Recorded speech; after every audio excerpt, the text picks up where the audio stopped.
many outsiders will say Southampton probably are down because they have 6 points that they have to make up, and then hope, obviously, that teams don't pick up points around them. But they're not giving up the fight. Of course they're not.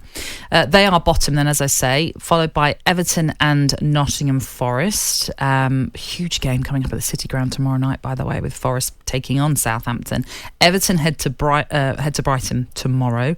We saw Leeds with Sam Allardyce now in charge as they face Manchester City and lost that game. So it's only goal difference that keeps them out of the bottom three. Likewise for Leicester. Cass, how far up the table do we go then to say that's the safe mark? Bournemouth, 14th, are they safe? Oh, 39 points? Absolutely. Right, Bournemouth won't be. I think West Ham don't need much more because I look at Everton's fixtures, which we touched on earlier, now incredibly difficult, especially the next two. And then you're looking, Leeds, how many points are Leeds going to get? Now, I'm sure some of the teams who have got Leeds, because some of the teams have got Newcastle to play, they'd be hoping that they get a result against Arsenal and nearly tie up that spot for Champions League. I'm looking at it now, and I still think West Ham will be okay. I wouldn't even be surprised if West Ham survive in what they've got now at 34 points. Really? I still think that could be enough. That's 4 points clear. You're staying back. That could be enough. Just because the way other teams are playing. Well, Leeds' games, they're down to 3. Yeah. And Leeds have to play Newcastle, West Ham and Tottenham, as we were saying. They've got 2 home games in them 3. So you think that Ellen Road will play its part. But they're really throwing the last row of the dice for Leeds. They are going to have to pick up some points. And do I see them getting out the last 3 games? 4 points? Well, I think they're going to have to play absolutely to their best level, and something we haven't seen very often this season. Well, you mentioned Everton as well, who are second bottom, and their next 2 fixtures, I mean, if you're an Evertonian right now, you'd be quite worried about them. They head to Brighton tomorrow, and then they face Manchester City at home. Those 2 games alone, you can't really see them getting much out of them. Well, they're as tough as they come. Yeah. They couldn't have been given a tougher 2 games, really. Because Brighton, especially at the Amex, and the way they play, they come after you, that's going to be really tricky for Everton. If they get a draw out there that game, that's a fantastic result. And then obviously Man City is what we all know what they're capable of.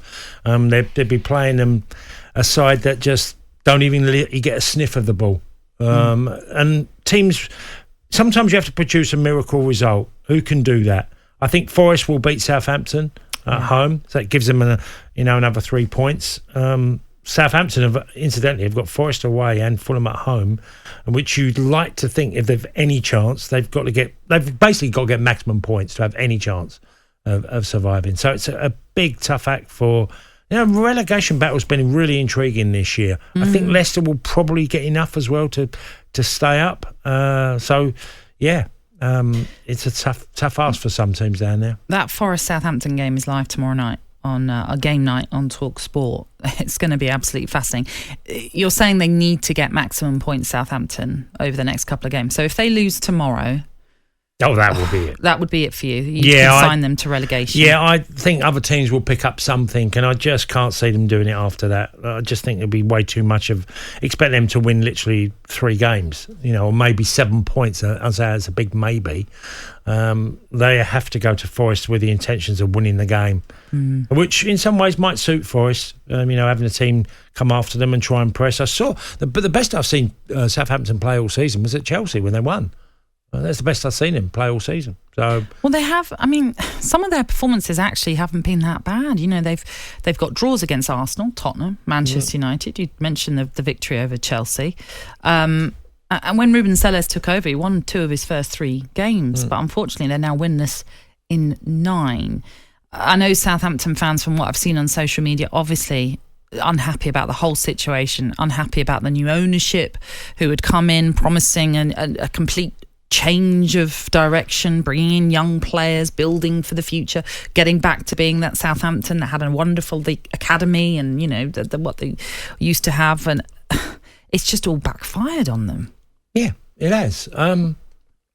Look, they made massive changes last summer. We're all behind the scenes and the coaching staff, And then they went for a new direction of potential players who they think they could obviously buy at the football club, and if they excelled, they could then maybe move on. It was a bit of a different idea. I think they lost their way slightly. Ward-Prowse has been superb for them. You know, he was their top goal scorer last season. I think he's still top goal scorer this season. I know Kay takes penalties, and it's been just a really difficult year. I saw that in recent games, Bazunu has lost his place in goal. So there's things happening. They need two incredible victories, and I don't mean because they're incredible because they play Forest and Fulham, but they need just them 6 points to give themselves any sniff for me. Yeah, it's one of those where performances don't matter. It's just getting a result in whatever way that you can. But they are going to a City ground where obviously we know Forest play and fare so much better than they do on the road, which doesn't make it easy for them. Andy Townsend made a point right at the end of the Everton bit, was that they played Bournemouth on the last day. If they need that to stay up, Sean Dyche would take that all day long today. He'd take it all day long. Goodison Park, last game of the season, a team that is okay. Yeah. Because at one stage you looked at that and thought that could be a relegation decider. Yeah. Where things were going. But yeah, with Bournemouth's upturn in fortune, I see what you're saying. You've got to take that. And then, Leicester fans probably think, well, you haven't mentioned us. We're only on 30 points. You know, they've got Fulham away, Liverpool at home, Newcastle away, West Ham at home. Tricky ones, but I just think they'll get something along the way. I wouldn't be surprised if they did something at Fulham. Yeah, there's something about Leicester. There's goals there. There's definitely goals. Yeah, and Dean Smith has obviously taken over as the interim boss and got off to a tricky start with Manchester City, but they're unbeaten since then. Yeah. So they have Funny how Vardy's found his form suddenly from a guy that was sort of by Brendan Rodgers discarded in some way, and we thought we'd seen the last of his days, and yet he's resurged again. And I'm going to put you on the spot here, and it's horrible, I know. You're obviously saying Southampton you think are probably down. Who do you think will join them as things stand? Leeds and Everton. Really? Oh, goodness me.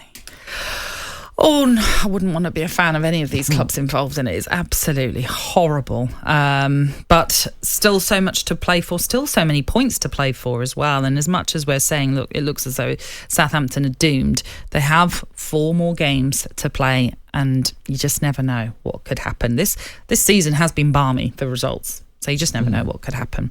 But we'll keep you updated, and we'll be with you every step of the way, letting you know exactly how this relegation picture pans out.